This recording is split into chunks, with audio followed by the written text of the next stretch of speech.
Today we're doing an interview with Steve Stalker with Stalker Sports Floors. Steve, can you tell us a little bit about your history and how you got into this business? So my name is Steve Stalker. So I started out, we started out as a family-owned business. Started by my mom and dad. We've been in the flooring business more than 60 years. I've been doing it for 48 years now. Basically we started out as a sand and refinish company, maintenance company, then we got installations and some trainings and creating our own products line. So we've been, in all different facets. We're a very hands-on company. Everybody in the company is out in the field, always learning. Today, Steve is going to answer some common gymnasium floor maintenance questions. All right, what's your first question? Auto scrubbers and cleaning the gym floor. So, there's been big discussion about whether or not you can use auto scrubbers on gym floors and their effects. One of the biggest things that people don't talk about with auto scrubbers is actually the weight of the auto scrubber. So a normal ride-on auto scrubber, which is being used by most facilities, are, the lightest one I've heard of is about 750 pounds. So, and that product will hold about a 30-gallon tank. When you take 8 pounds times 30, you get another 240. So let's just say we're at 1,000 pounds. And then you add, every facility guy probably weighs about 120, 125 at least, pounds. So you're between that 1,000 and 1,200 pounds. Well, the thing is that, those are usually on very small wheels. And when you're running an auto scrubber, most of the time auto scrubbers are being run during basketball season. So like in Wisconsin, that means that you have, very low humidity. The floors are going to start shrinking. And the first thing that shrinks on a floor is actually the tongue. So, because it's the thinnest part of the maple. So because the tongue now shrinks, there's a little play in the tongue and groove. With that little play plus the weight, you now start pushing the boards down with the auto scrubber. And now you're actually pushing the water, because it's under pressure, into the cracks of the boards.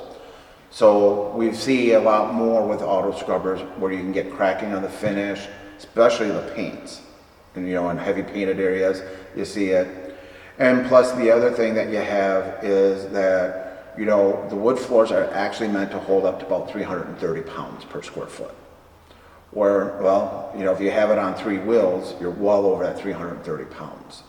And so we see where the weight actually can be causing problems with the floor system, making it, if you run an auto scrubber across the floor and you're hearing cracking, that's not a good sound. That's not like cracking your neck and feeling relief. That's something, either the finish is snapping or the boards are, being pushed together. The other thing that I will always defeat with the auto scrubber is today's products need a dwell time in order to clean.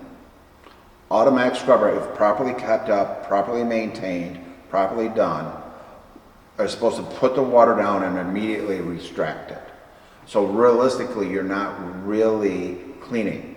The other issue is that you're using an abrasive pad, even a white pad, but most schools use a red pad. That white and red pad are actually removing and prepping some of that finish lightly, whether it's oil-based or water-based. So, you're actually causing more damage to it than you are cleaning it. So the best way is to use some kind of tacking method, pre-spray and tacking method in order to clean over the auto scrubber. By the time you're all said and done, the difference is usually 15, 20 minutes, one way or the other. Okay, on that same line, weight limits for a gym floor or lifting loads? So every floor system has a different weight limit, different loads. You can contact your flooring manufacturer, call your contractor. We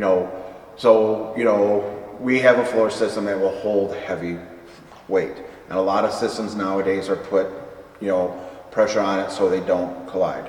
However, paints and finishes don't always hold up to that same aspect.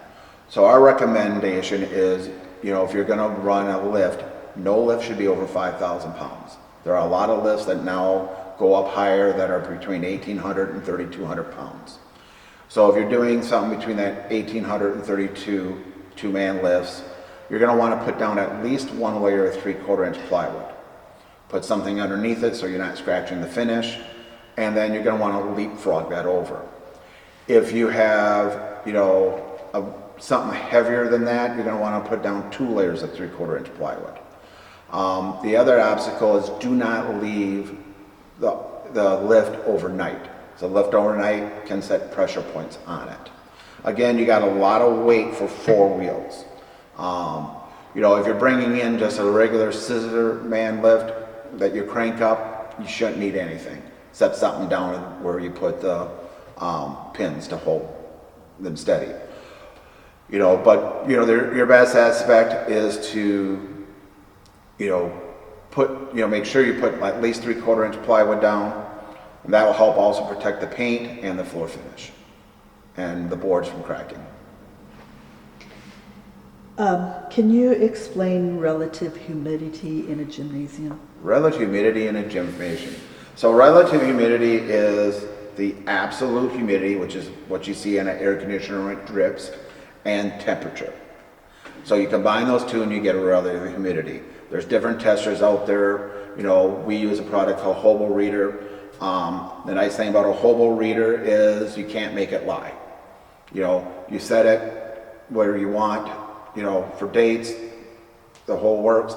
And ours, usually we set so it'll read every hour and give us data every hour of what your relative humidity is and what your temperature is. Now, usually in a school you can put them in different areas, so you get 2 or 3 different areas and you set them up. But we found out the biggest thing about relative humidity a lot is up in the ceiling and on the floor are can be two different elements of what relative humidity.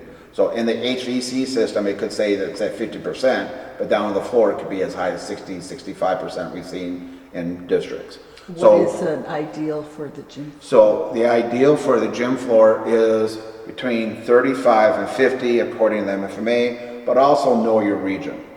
North Dakota, if you're getting that 50s, that's kind of high, you're probably going to want to be in that, 30 to 45%. So knowing your region is a little important, but that good average is between 35 and 50. Now in our state, I've seen relative humidity zone as low 8%, highs in the 90s. So, our temperature can change quite a bit. So the biggest thing is to understand your HVC system. So a lot of systems, if you're using, like in our area, people will turn on the air conditioner. Well, the issue with the air conditioning is, does it have a dehumidification system with it? Meaning, is it preheating the air before it cools the air? Because if you're bringing just outside air in, you're bringing all that humidity in with you. And that's been a big issue since COVID. The amount of outside air being brought in has increased. And with that, being increased, we've seen more and more issues with floors sweating, floors expanding, finishes being slipperier, condensation on the floors. And that's because we're bringing in more outside humidity, which is adding more humidity into the floor and causing it to do these issues. And then we've seen the reverse, or during winter, we're bringing more drier air in and it's making the floor shrink more, making paint and finish crack more, and also creating, especially water-based, more floors slippery. So the biggest thing is understanding your HVC system. If it's hot and humid outside, crank back how much outside air you are. Close your air dampers. Bring in dehumidifiers. If it's during the winter, you may have to bring in misters to add humidity into the gym. So those are, knowing your areas. And by having a reader like a Hobo Reader, they're between $150 and $225. And they got a Bluetooth. You can tell and use them to figure out what's going on in your area. But the other thing that happens is that we see more and more and more is that HVC systems, even ones that have great humidity control, have all this stuff, well, after school, they shut off. They go on unoccupied. So you're going to want to make sure that your system, especially in your gym, is not going to unoccupied. because that's where we see most of the problems. We've had gyms that have been perfect during the school day, and they get as high as 70% later that night. And the districts are trying to figure out why they're buckling, what's going on. And that's been the biggest thing that we've seen, is that when they turn off, we now get a big buildup of humidity systems. So knowing your system, once you get it set, don't turn them off. And also contacting your contractor if you do have issues with that. We answer questions about that almost daily. So on that, what kind of damages to the gym floor should we call the contractor for? So on damages to contractors, when we give presentations, we always tell you when you're dust mopping the floor, look at the floor. Don't look at everything else. Pay attention to the floor. You're going to look for splitting of the finish, crack boards. You have activities on that gym that you don't know what's going on. So, if you have cracked or split boards, you're going to want them fixed fast so that you don't get injuries. The other thing is to look for is water damage. As I always contact schools, nothing bad happens between 7 a.m. Monday morning and 3:30 on Fridays. It's always after that time when it's inconvenient. So when you're coming in to do your building checks, walk through, turn on the lights, check for problems. Because the sooner that you can get into those problems and fix, the faster you can get back on the floor, less damage. So you're going to want to look for broken boards, water damage. Somebody put tape on your floor. The faster you get that up, the better off you are. Some ideas on how to get tape on. We found out using a heat gun does help pull up the tape a little better. So those are the major things you want to do, because we do a lot of water claims, and one of the biggest things is the sooner we know about it, usually the less damage there is, and the more opportunity we have to fix the problem without opening the floor, without doing major repairs on it. So the faster we know, the faster we have for response time. You talked a little bit about tape, floor tape.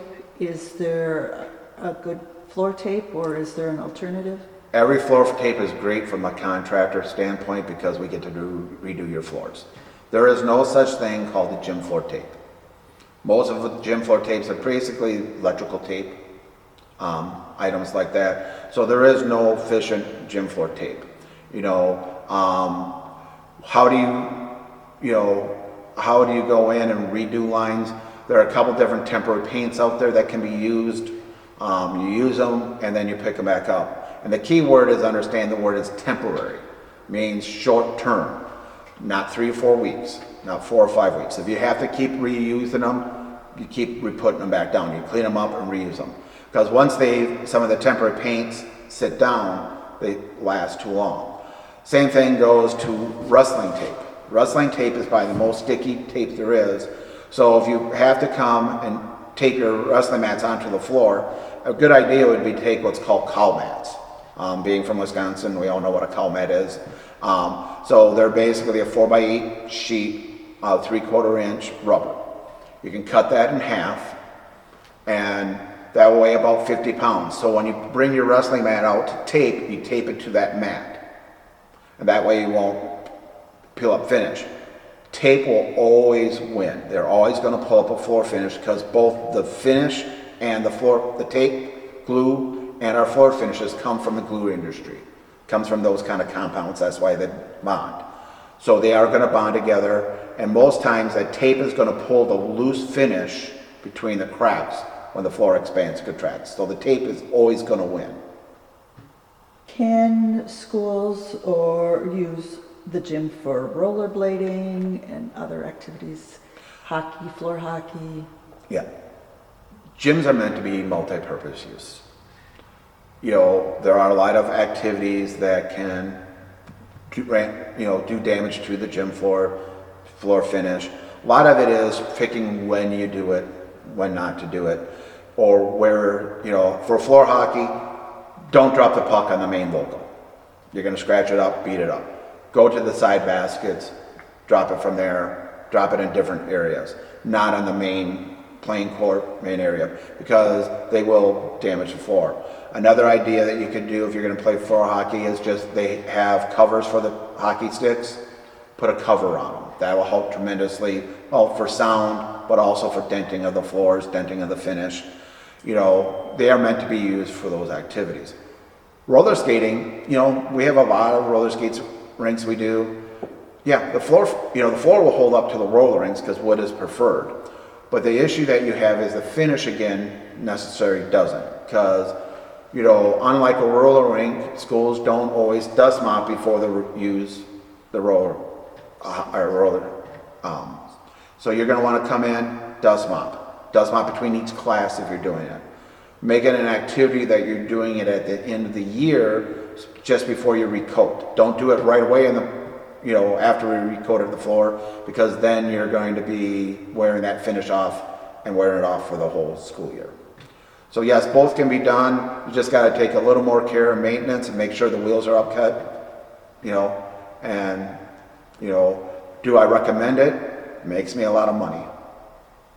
So the answer is no, I would not recommend it, rollerblading on a school's gym. Okay, thank you, Steve. Yep.